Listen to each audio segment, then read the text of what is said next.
Hi there, everybody. This is Rachel here from School Psych Podcast, and we're excited to have you here at a special time, so a little bit earlier than normal, and we're hoping that you guys are still able to tune in and watch, and if not, then, watch it a little bit later. But hoping that everybody's doing good, and I know that still crazy, chaotic Corona stuff going around.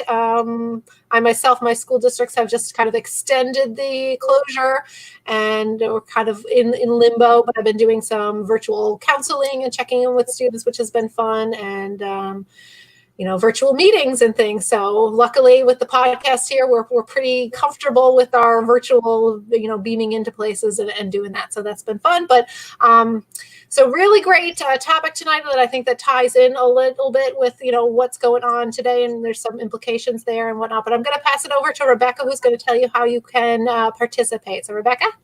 Hi, everybody. So if you're watching us live, you can log right into your Google or YouTube account and comment right alongside the video. And if you are watching or listening in another way, not live, please use the hashtag Psyched Podcast, and that can be on Twitter or on the two Facebook pages, School Psyched, Your School Psychologist, and the School Psych Podcast page. And on either of those two Facebook pages, you will notice the latest post has this really cool idea from Andrew, our producer, who is always behind the scenes trying to help us improve. He thought that, we have been discussing having show notes for our episodes. And so Eric and Andrew created a discussion guide, and we thought it could be a collaborative process to creating really good show notes. So if you log into Facebook, click that link to the Google Doc, and as you're listening to the discussion, please add comments, bullet points, questions. But we're looking forward to having some really good show notes because we think this is a really important conversation, and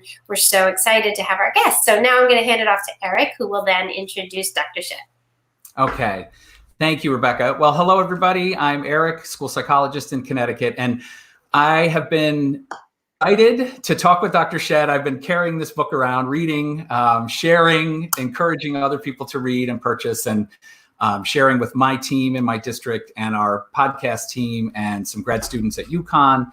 And I'm really thrilled because I think she highlights so many important things that we as school psychologists may be able to help ameliorate and certainly help contribute to solutions for, and things that we need to be aware of that perhaps we aren't. So I'm very excited that she was able to join us, and I would like to read from her bio, which you can find on the web, and we'll share a link in the show notes in the podcast.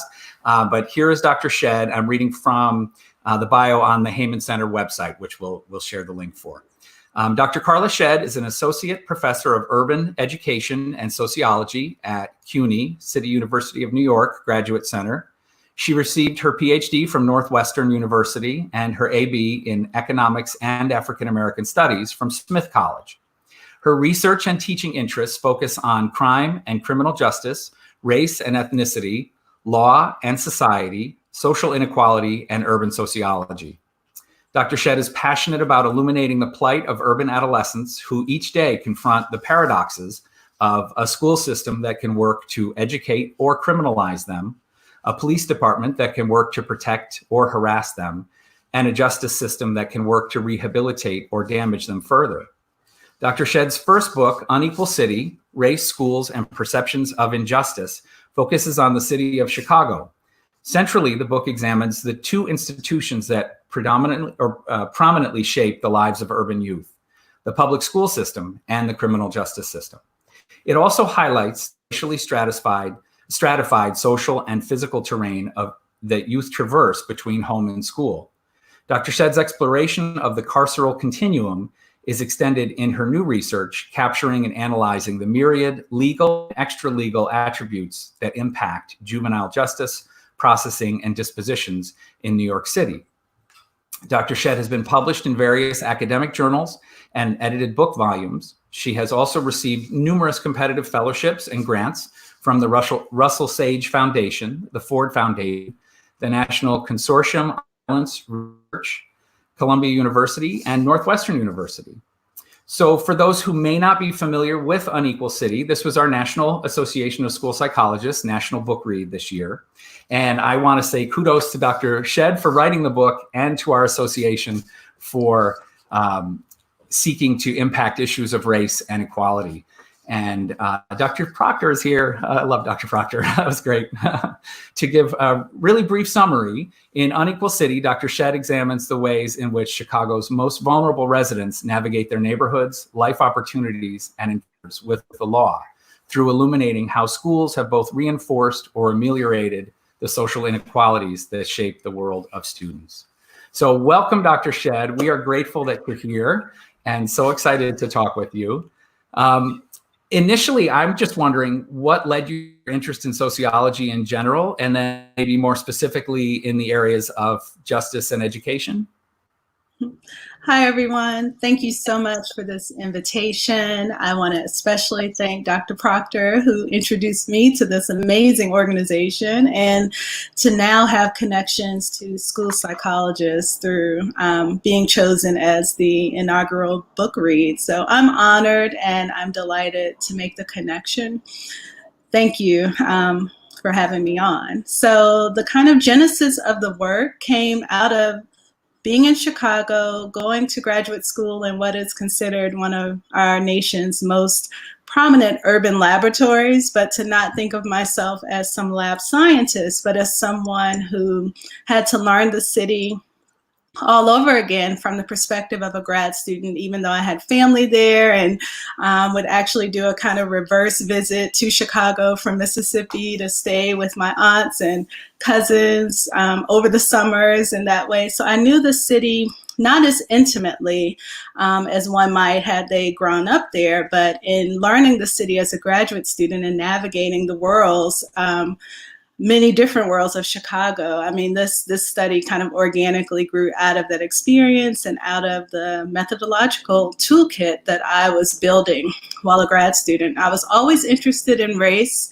I was always interested in crime, and ultimately interested in justice.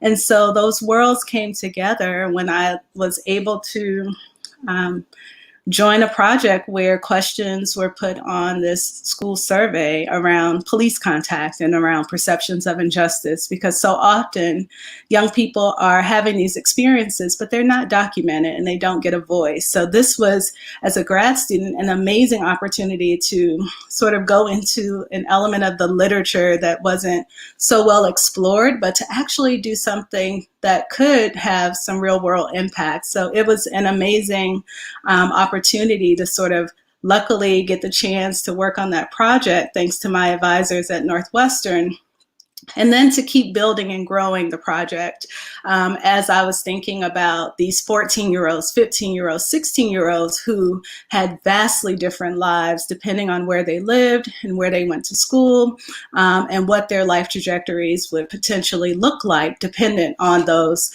characteristics of race and place. So I wasn't trained as a sociologist in my undergraduate years, but this discipline for me was the perfect combination of both tools from econ that I could apply to real lives of the African Americans that I kind of centered in my study. So building on the kind of toolkit from my undergraduate years, I knew I would still study race, I would study inequality, and think about crime, but in a way that would be different from understanding individual behavior, but to really put in focus the intersection of social institutions. I love that. It's fantastic. And I really like the concept of intersectionality and how you point out the intersection of race, place, and opportunity. I'm not sure if everybody's familiar with those concepts. Could you explain that a little bit? Yes. So from the legal profession and legal scholarship of Kimberly Crenshaw and also Judy Scales-Trent, both law professors who thought about the overlap of race and gender, but how the law always kept them separate until most recently in thinking about what was more dominant? What would you choose as your sort of cause as you're bringing something before a court? And so in the sociological vein of this, I like to think about urban intersections and how worlds come together by virtue of connection to various social institutions. So young people are connected by their neighborhoods, they're connected by their schools, they're connected by the social organizations that they go in and out of. Perhaps is, various sort of community-based organizations, or we can think about courts and the courtrooms as another element of that. But I really wanted to kind of go to task against this predominance in sociology to say neighborhoods were more important than schools, or schools were more important than neighborhoods. And how I sort of grounded this research was to think about what it is about schools in particular that can move one outside of their neighborhood in a way that we hadn't seen before. And, Brown v. Board is the kind of opening testament of that, where segregation in schools was only sought through schools because you couldn't really change where people would live. And so understanding stratification and inequality and the way it is overlapping with the various worlds of young people, we have to sort of start there and not just try to put things in a rank hierarchy, but understand how they intersect and how race and identity and demeanor and appearance very much overlap with one's zip code, as well as the kind of larger macro conditions that we're subject to. Awesome. And I'm seeing from comments that June communique an article about social justice and intersectionality. So that'll be good to keep an eye. That's great. I love the fact that you had such an incredible fertile city to study, regarding these issues. Really amazing. And I think probably as most school psychologists, Chicago has a huge variety of people, being a huge city. And the schools were so vastly different, just a few miles from one another. And I think as school psychologists, some of us may not be aware of the vast inequities from, let's say, Harper High to Lincoln Park, and just the short distance between them. But you shine that light on that. And I think probably for some of us who may not be in environments that are so vastly different, we still need to see how we can generalize the information and apply the information to our smaller microcosms, I guess. And your book just shines a light on so much contrast between these schools. Can you tell us a little more about the landscape between the communities that you looked at? Yes. So, I think the book is very specific, but it's also universal in a way that because of how much time elapsed from the beginning of the study to me doing, the initial kind of quantitative analysis of the survey data, and then being, still curious about what this meant for young people and to want to talk to them, and choosing the 4 different school locations to do interviews and ethnography was key, because I knew those worlds perhaps overlap, but also had contrasts. And, from the kind of clues in my quant work, I could say, oh, what's happening in these schools that are predominantly African-American and have a lower perception of injustice amongst the Black students there in comparison to Black students who are going to the, integrated school that has 40% white kids, and they have a higher perception of injustice. So answering these questions in a specific way, but also in a way that you can take to, suburban schools and think about the context, or rural schools for that matter, and understand the kind of template and what it means to think of homogeneity or heterogeneity and how it can operate in one's perspective. I think it's important and moves beyond just Chicago. And so taking that walk to school, or that ride to school, I really wanted to put you in the mind of what sociologist Elijah Anderson did as he took us through Philadelphia and a walk down Germantown Avenue.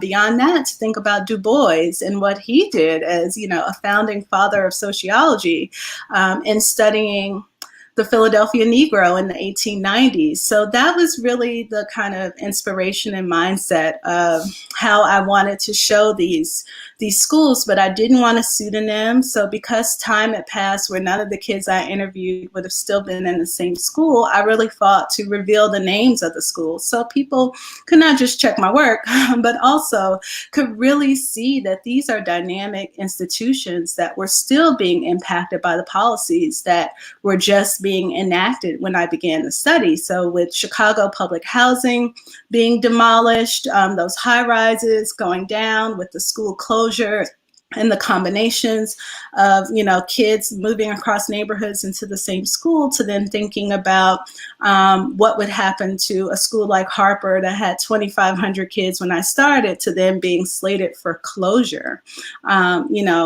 15 years later, it's remarkable to see the arc, but also to kind of catch a snapshot at these various moments. So I really wanted to make it so it was specific and you knew the city I was talking about and you could go there and you could track it, but you also could generalize it to many other cities and communities where schools play such an important role in stratifying individual experiences. Yes, I loved a point that I saw in Eric so kindly collected a bunch of documents about your book talk and book discussions that people have been having. But your point that students don't always have a voice. We don't hear often the students' perspective and understanding how students feel across these comparative schools with different kinds of populations of and mixtures of students, and I think that's really powerful. And you talk about, you use the term safe passage, and I wonder if you could, that is such a powerful term when we think about like providing kids with, whether it's from their home to school or within the buildings and the walls and the hallways of a school, safe passage, or to go from being a person in their family and in their neighborhood to being a student. How do you think about safe passage, and what can you tell us about that concept? Thank you for that question. So safe passage was one of the kind of tangible, actually policy pieces of this work that relates to developmental psychology. It relates to sociology. So Chicago in the late 2000s and early 2010s started instituting a program of safe passage where they would put adults on the route to school in so-called dangerous neighborhoods, where they would, hire people pretty much minimum wage and post them on corners and say, for these, hours where young people are traveling, we want to post responsible adults. And, that's emblematic of thinking about what we're asking for young people to do every day as they journey to school, and to think about the larger context of crime, in that you would say, I'm going to have an individual posted, instead of thinking about the sort of structural solutions that would be necessary to perhaps combat the crime that you're assuming you're combating by that one individual per square mile, or however you might deal with it. So safe passage, I have a slide I use in presentations where, the Chicago Police Department had safe passage. If you feel unsafe, we call the police. And then if you ask kids about this, and I ask, well, would you call the police? And they say, no, I would never call the police. Like, what does that mean if the official policy is that one should assume they would call the police and they would feel safe? And then to think about the developmental phase of this with, ninth grade being the real moment of young people perhaps leaving home for school, traveling much farther in distance, and perhaps using multiple modes of transportation. And that's definitely true for here in New York City, where high school is open across the 5 boroughs, to perhaps thinking about, smaller cities maybe having 3 or 4 high schools where people can move across them. So even in this idea of the passage, through adolescence and the kind of roles of schools and playing that, I wanted to put all of those ideas together. And what you see is we can think about individual brokers toward giving kids safe passage, and psychologists are, brokers toward that and providing, space for young people to talk to them, or perhaps to get help navigating these spaces of adolescence, to then thinking about this in a micro or macro way, where we understand it is our duty to get young people through this. And unfortunately, between 9th and 10th grade, we would lose the largest amount of kids in public schools to dropout. And they would move onto a totally different life trajectory. And so I was also thinking about that and focusing on 9th and 10th graders. I'm getting young people as they're poised right before these vast, perhaps, divergences in their experiences and in their attachment to school, or perhaps detachment from school. So it was a critical moment in prioritizing their experiences, but also thinking about what it means for the kind of culmination of urban intersections once again. I had a thought, and it's connected, and we might have to come back to it later because I might be jumping ahead in our discussion. But I read this article about younger generations that suggested that the reason that Uber is so successful is because younger generations just don't have the same faith and trust in institutions that we have. So that we may trust, like, the yellow cabs and the medallion, and because generationally we have grew up with more faith in institutions. And it makes me think, if that kind of thing is true, and then disenfranchised youth probably have even less faith and trust in institutions. Is trust in education and schools as institutions something that we can impact? And if so, like, where would we even begin? So, I mean, trust is a huge, empirical concept for sure, but it's also a social concept. And I'll connect it. One of the questions I saw come up was, how do you define social justice? So I'll connect the two.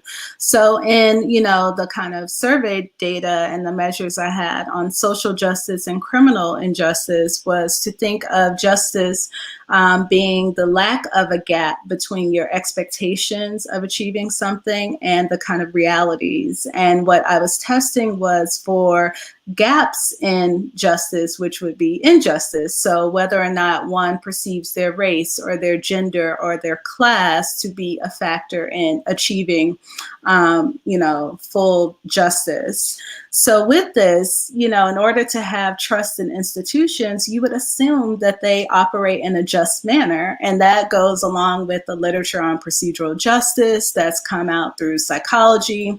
Tom Tyler, who's at Yale, has a kind of extensive literature that looks at this, to then also thinking about the sort of use of institutions. And we can have expectations that may be low expectations, but we should have higher aspirations for these same institutions. So I would say, even if, kids who are Black and brown, who have a lower a higher perception of injustice and a lower level of trust in institutions, they still want to believe in those institutions because they're still using them.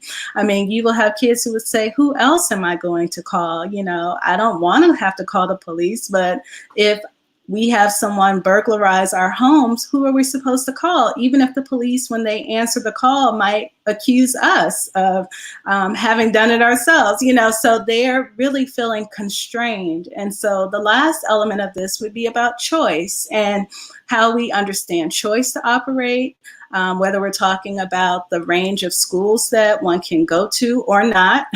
So to have public, private schools, charter schools, parochial schools.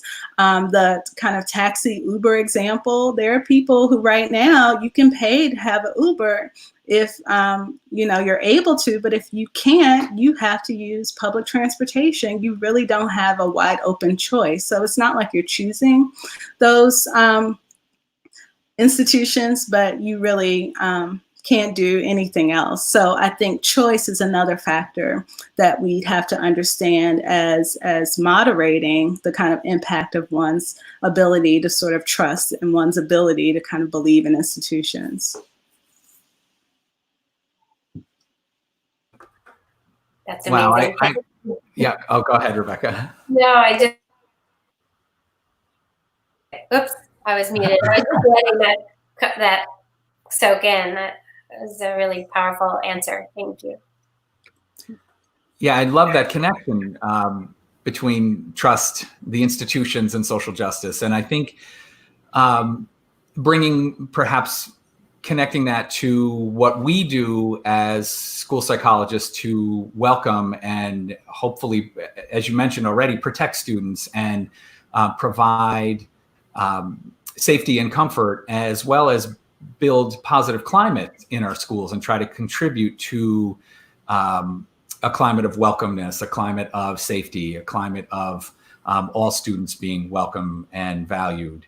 And I think about the concept that you mentioned, safe passage, and it really struck me that, some of these kids, not just going through areas that may be dangerous or violent, but areas or neighborhoods where perhaps kids are supposed to be catching a bus and the people who are supposed to protect them are kicking them out of the neighborhood, police pushing them around. There was one story where the kids were beaten, told to get out of the neighborhood, and they're just trying to get to school. And it's really striking to read that and to know that these are people's experiences. And so you bring up the point about the carceral continuum and how in some of these situations, institutions that are meant to protect and serve, and in some of the institutions do, and then in other institutions are meant to control and push away, I guess, or segregate. And so I wonder if we could talk a little about the carceral continuum and some of your observations about that protecting in some instances and policing in others.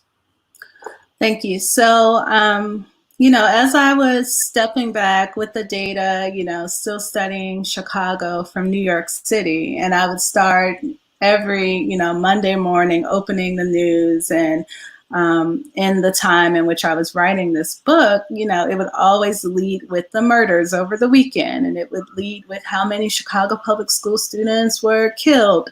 And so all of this was a way of conditioning us to think about the kind of extreme circumstances of contact and of a carceral continuum. And then once the book came out, it was the same time as the girl was violently assaulted and then arrested in her South Carolina classroom, the assault at Spring Valley.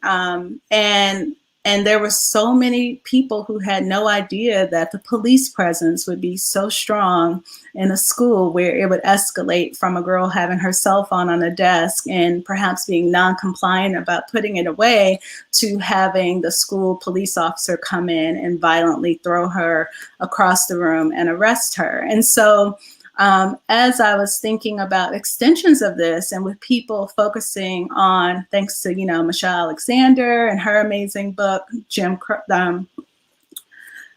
thinking about how people are now focused on mass incarceration or thinking about the school to prison pipeline, we actually don't have a lot of empirical data. And so we can know that there are people in jail who dropped out of school. We understand that, but we don't know the paths by which they got to jail or got to prison. And so I started to really center this theory of a carceral continuum that was put out by Foucault and then built upon theoretically by sociologist Loïc Faucon, who's at Berkeley.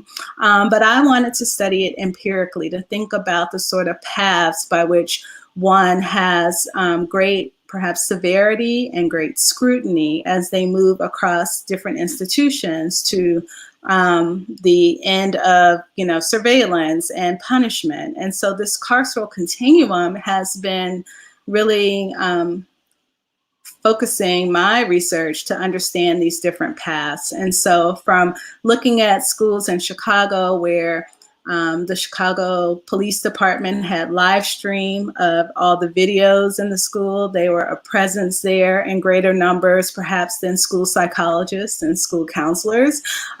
They had a higher budget. And to understand, okay, well, what do you do when you want to look at the jails and the prisons and understand people's educational experiences? So the project that I began in New York after kind of wrapping up Unequal City was to look at the juvenile delinquency courts and to understand the paths through which young people move from their neighborhoods and their schools to end up in the courtroom, to kind of fill in that empirical gap.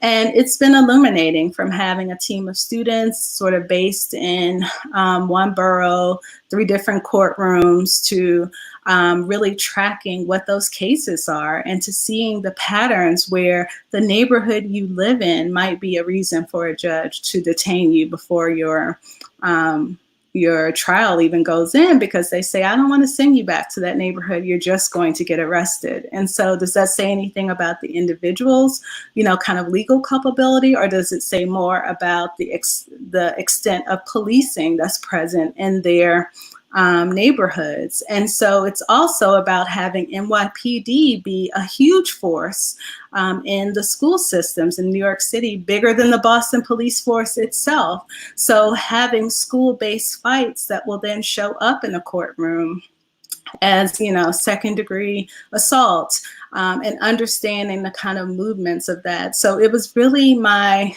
curiosity around, how does the social show up in legal domains, and what do we do about it in terms of understanding more about punishment in a space that is supposed to be protective. If we think about family court and the kind of aims of family court and protecting young people from perhaps themselves and or society that has not protected them. So that was really the aim, from moving from schools where police are present to then studying young people who show up in courts, perhaps because of something that happened in their schools, and seeing these movements within, across these different institutions. So that's what I'm aiming, trying to write up now. Policies have shifted again as I'm studying things. So the closed Rikers movement has hit in this moment of studying the court system here. When I began the study, you were still a child at 15 and younger. And now with the Raise the Age campaigns, you're now a child again at 17. So huge policy changes have happened that would focus now on what these courts will do with these young people, because they have a greater reach and because even more attention is on them in this moment. That's great. And I think everyone's probably really curious yet to follow up and follow you and see how that plays out. So is that going to be another book that you're working on that'll come out? Awesome. When might we expect that?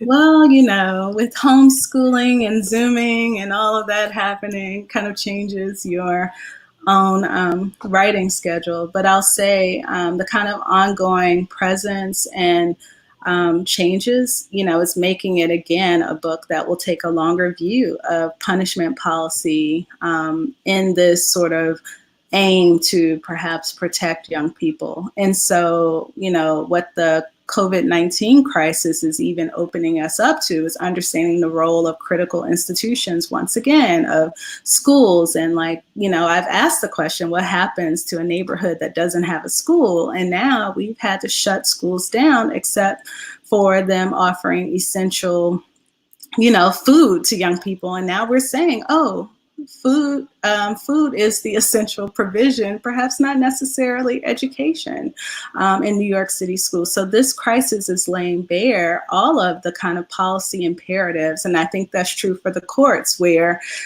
courts have been shut down. And so what does it mean to not have these dockets be full when we could see, 30 cases a day or perhaps even more come through to shut it all down and really get at the bare essentials of what safety and justice means. So this is a real moment of, greater clarity, I think, that will have to go into the analysis of what we do when an external kind of crisis really makes clear what our aims are. I think that's been on, a lot of people's minds recently, because we worry about those students that are, that are going to be hit hardest just because of, their circumstances and whatnot. And I think that, it might show us, where some of these things are and point it out, and maybe, optimistically we can go in and make some adjustments and whatnot. But it's hard to see it playing out, when we know that it's there. Yeah, and I think too, it's in this time when the most vulnerable of us, then these students in these districts are also have the highest rates of this virus. It's more easy to see how by not protecting these communities, we hurt ourselves. We're all so connected in this. And so if you're just looking at the spread of the virus, we have to fix this. The inequity in the healthcare system and people getting proper medical care and evidence-based medical treatment and access to support. I think this pandemic highlights how if we can't fix some of that for people that maybe don't live in our neighborhoods, then we can't fix things for any of us. So this is one way to think about it. Yeah. I think it really shines a light on the inequities, as was mentioned, and maybe this would be a good place to talk about how strongly this has affected the African American community in particular, and people who are also impoverished, and the higher rates of infection. I think maybe as a sociologist, it might be good to hear your perspective on that as well. Yeah, so, all the things, particularly in New York City, people wanted to laud and applaud that it's a melting pot and that we have such great diversity, and you still see the inequality and stratification hit us by race and class and place. So this really is the kind of illumination of all those vulnerabilities that could also, be seen as some great strength and a more positive light. In light of the kinds of vulnerabilities that African Americans really have, I'm reading these same articles and trying to understand everything going from the blame that's laid on individuals in terms of obesity or perhaps one's behaviors, to then thinking about the structures in which people live. And so, public housing and thinking about, what does it mean to get fresh air and to not be stressed in the place where you live and to not have an outlet in terms of green space or somewhere to go. So all of these things are really colliding. And it's quite distressing to me. And then reading the takes on it where you still see the blame on African Americans or on the individuals. There, it's an amazing piece written by scholar at Princeton, Kianga Yamada Taylor, in The New Yorker, but it's titled The Black Plague. Of course, she didn't title it, but it would make you think this is something that is endemic to Black people instead of an expression of their greater vulnerability by virtue of historic oppression that has, continued through this day. So I really want us to focus on the larger kind of structural conditions that will make those of us, more vulnerable by race, class, position. And that's what I hope the takes will be moving forward, to not assign individual blame, but to think about the context that people have to navigate and have to deal with. The other piece is the sort of true, impact on Black women as essential workers, as the sort of, kind of locus of these communities, and even seeing, the teachers in Brooklyn, recent deaths. I mean, it's so distressing. But again, who is considered essential in all of these moments? And we have to kind of change our way of thinking of these individuals as disposable, but to really truly value them as essential. And it will be the focus on the structural conditions, like, I see Dr. Proctor weighing in on that, that matters the most, and really impacting individual kind of health outcomes. So, this is a really scary moment for us all. And of course, as someone who thinks about the most vulnerable, if we're not able to protect them, and Rebecca, you said it well, I mean, we're all at risk if we don't do that. So that has to be the approach. We have to center the most marginal and the most vulnerable in our solutions and policies, and not keep, giving more advantage and reward to those of us who are the most privileged. Yeah, Rebecca and Eric and I have had conversations about the whole essential worker thing, and how that it's hard to wrap my head around sometimes, because I come from a place where I'm able to order grocery delivery if I want to do that, but then is that right to, I'm almost like we're taking advantage of somebody who has to be out there, but then you're giving work, so it's just this really kind of this yucky feeling almost, for these essential workers have to be out there because they're essential, and it's just so hard to kind of wrap my own head around that, and to figure out how to help that situation. And I saw an article too about Amazon, that, they're essential workers, and Amazon people are there, fulfilling package orders. And a lot of people are ordering things that are not essential things that they need. And, everybody's out there risking their lives to fulfill these orders for silly stuff. And so I think it's also, something that we need to be aware of. I don't know the fix, but it just reminded me of that conversation that the three of us had. Yeah, it's some people really don't have the economic luxury to be able to shelter in place, and how unfair that is, even if they're not, essential workers, but they need to survive and have their family survive. So they need to find a way to earn money. And it's so sad, because their risk shoots up so much more than people who are able to either work from home or just manage the economic financial strain for now by staying home. It's really,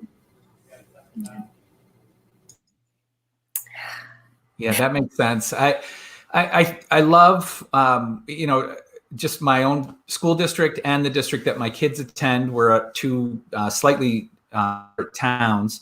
But we have been vigilant on sure that our meal programs have continued, and making sure that everyone has a Chromebook. We're one-to-one with things like that, but making sure that people have internet access, and just trying to reach out. We have an outreach program. If you haven't heard from your students, we're making sure that somebody is really trying hard to connect with those families. They're little things, and volunteering in the communities to make sure people have what they need. I think, and I hope that it will cause us to come together better, as we're separate and socially distanced in some ways, that it'll cause us to reconnect and reprioritize people over things and money and that sort of thing. Yeah, I'm really, thinking again about the prospects, like you said, Eric, that we can use this moment to make connections.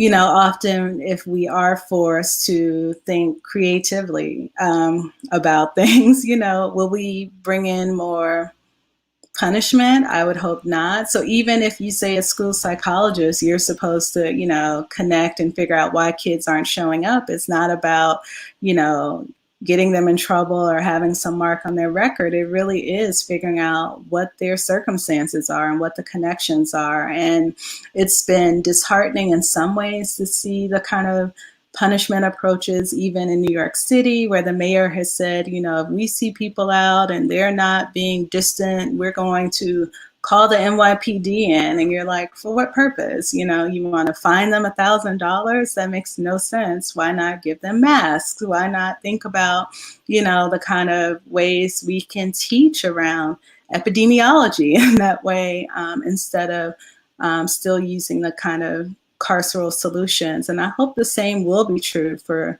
school institutions as we get into this very, again, essential phase of pickup for food and check-ins with the communities that are most vulnerable, that the people like you, school psychologists, can really use your powers in a way that is pro-social. And that's one thing that I'm seeing even from the family court study, where we're still using the engine and the resources of these institutions in a not so pro-social manner. So you will have a prosecutor and a defense attorney agree to charge a kid with a more serious crime because that will allow them to get more psychological services, instead of thinking, how can we provide those services outside of the court? And so now this is a moment for me to see, wow, are kids getting more extensive services now because the court isn't seeing them on the docket right now? So this could be an opening for some of the things that I've been hoping for and asking for in my own work. And I hope it will allow the school psychologists and other folks who work in education, teachers, to use their most kind of generous approaches to making these connections too. Wow, I never thought about that before, and that makes me think about, as school psychologists, sometimes we end up qualifying children under special education in order to get them more services or the things that we need, instead of, if things were structured a little bit differently, getting tier 1 and getting those services and supports ahead of time, so we don't maybe need to put a child in special education or use a label or and things of that nature. But that, wow, okay. I wonder, Dr. Shedd, what do you think, what kinds of data collection right now will be really helpful for us changing systems and breaking down barriers as we get back to some kind of normal? When kids are coming back, what kind of information do you think we should be looking at and comparing for students, for behavior, for their experiences over this shelter-in-place time and all of that?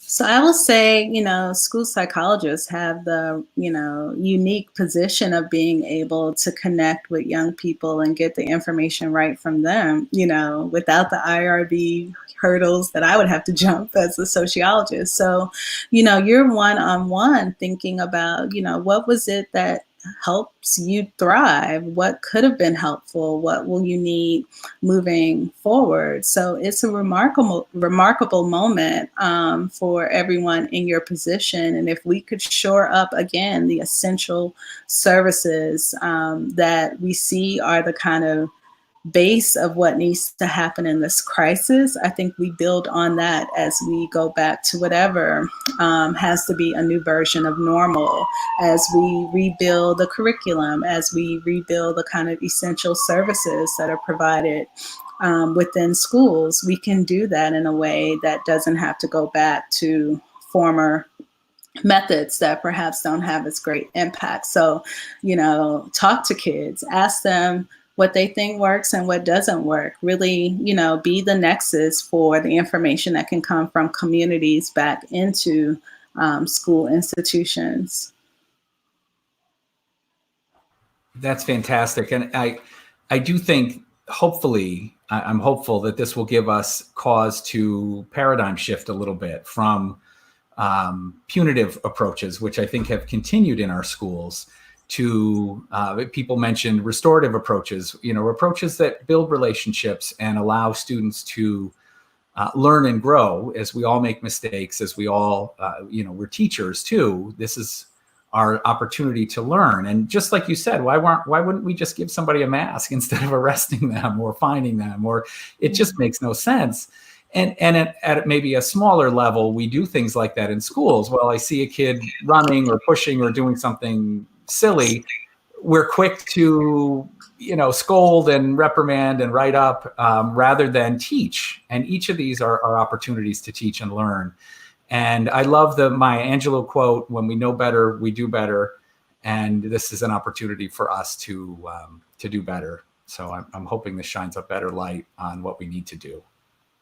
That's certainly true. I mean, I know New York is coming out of what should have been a spring break, and the chancellor and the mayor said, no, we're going to cancel spring break, and we just want the kids to sign in and show up. And, having that policy in the face of teachers saying, we really need a pause to figure out what's going on. And why are we doing the, school through the break? It's so there's accountability, so that, young people just have to log into something. We're not thinking about the quality of what they're getting.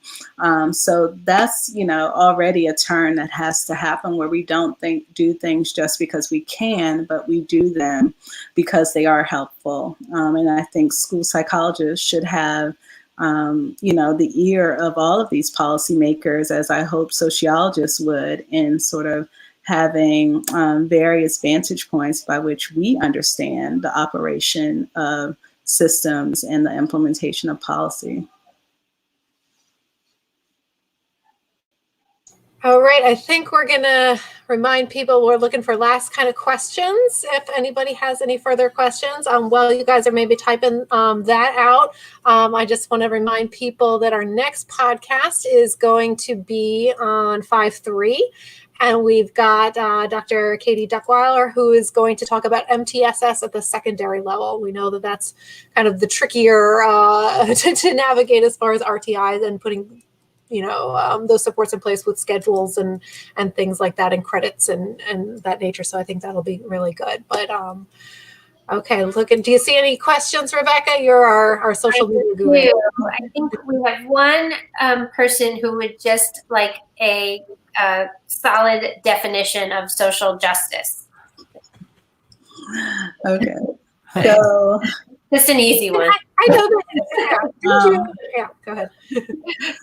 So again, my point is to think about how public institutions fulfill their mission to serve the people that they're in charge of, whether it's the government, the court systems, and the schools, which all have a mandate for education, a mandate for providing essential services. And the idea of justice is, again, the alignment of one's expectations you would have for an institution with the actual experiences or outcomes. And so that is, just the kind of definition I use. And injustice would be there being a gap between one's experiences and their expectations. So, I think people use different definitions. I know Cornel West likes to say justice is what love looks like in public. I mean, we can have a lot of different definitional ways of understanding it, but the kinds of variables that come into it are about expectations, experiences, and sort of outcomes that will help you understand justice. And I, as a scholar of, justice, I want to think about it as procedural. I think about it, so a process that one can go through. I think about it as empirical. You can capture the different elements of it and sort of systematize your understanding of it. I think of it as an outcome. It should be something that you achieve. So there are many different approaches to understanding justice and injustice, if it's the gap between your expectations and experiences. I know you touched on this, and we've talked about it earlier in the discussion, but I do think that thinking about how systematic racism affects learning is so critical as well. And I wonder if you had any thoughts on how do we begin to level that playing field? So shout out to Nick Shannon. I saw your note on Twitter. You got me excited for the podcast even more. So thank you for the question on systemic racism and what it means for learning dynamics, Nick. You're right. I mean, there have been changes. I was sort of part of this beginning group around the culturally sustaining and culturally relevant pedagogies in New York City to think about what are we teaching and who is seen and who is invisible and who is prioritized, and knowing that it matters not just the content of what you're teaching, but also the sort of purveyors and the mindset of how one is taught. And so systemic racism becoming the element that we understand history and oppressions, as well as justice and opportunity, is so important. So I have seen changes, I think, both at the classroom level for, students that I have at CUNY who are also teachers that say, here's how I'm dealing with this curriculum we've been given, and having people in my classroom be very critical about it and having those conversations, to then thinking about it being a statewide policy by which we have a mandate for the curriculum to be reflective of the diversity of individuals. So it's going to have to be a multi-tiered approach to really move away from understanding individual behaviors and outcomes to understanding larger kind of societal structures and how racism, white supremacy, all of those things have undergirded the patterns that we've seen.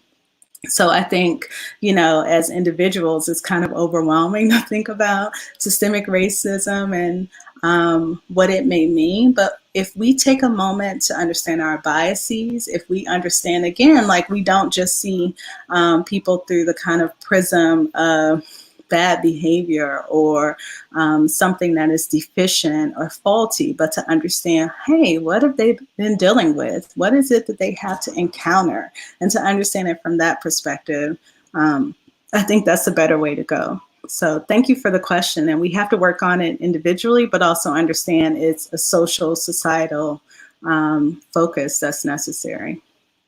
And I also want to say hi to Natasha Barrett, who went to boarding school with me a million years ago. I didn't know you're a psychologist, so we should connect.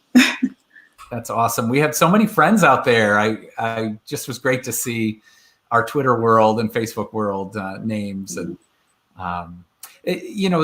your comment really is just so empathic. And I think that, understanding where people are coming from, right? We really need to draw from that level of empathy and be willing to listen and see the pain that somebody's going through or the disadvantage that somebody's going through. And your mention of, we need to do this in a multi-tiered manner. And really, as school psychologists, so perhaps our takeaway, we love Nick, he's awesome. Our takeaway as school psychologists might be, how can we do this across our tiers? Because we think about that frequently, our three-tiered triangle, and how might we impact our broader system, our town, our school district for equity and justice, and then how might we bring that to the smaller microcosm of our school, and then individually to students and families. So perhaps our school psych team can start to think about that as we process the great information that you shared with us today. Thank you. I'm in awe of the work that all of you do because it's so necessary. And I would hope that, again, we get more funding for the services and more people to do this work, because it's obvious that it's necessary before we get to the point of, young people showing up in the courtrooms. So what I'm trying to do is put myself out of a job of studying inequality and studying crime and studying, sort of criminalization, to then think of what are the opportunities for really investing in and building up on the potential of each individual within groups, within schools, within communities, so that we're not getting to that point. Awesome. Thank you so much for joining us. I think, let's see, I'm just looking for some last minute, but I think that everybody really enjoyed the conversation, and I know I certainly enjoyed it and learned a lot. And great job for NASP too, and picking this and shining kind of the spotlight on things. So awesome. Thank you so much. Thank you so much. I'm so glad we're having this conversation and that NASP is having this conversation. And the more we can infuse this work and this social justice lens into everything that we do, I think the better we'll all be for it. So thank you so much. Thank you. We're grateful. Thank you. Yeah. Appreciate it. Guys. Bye, everybody. Bye, everyone. Bye. Thank you.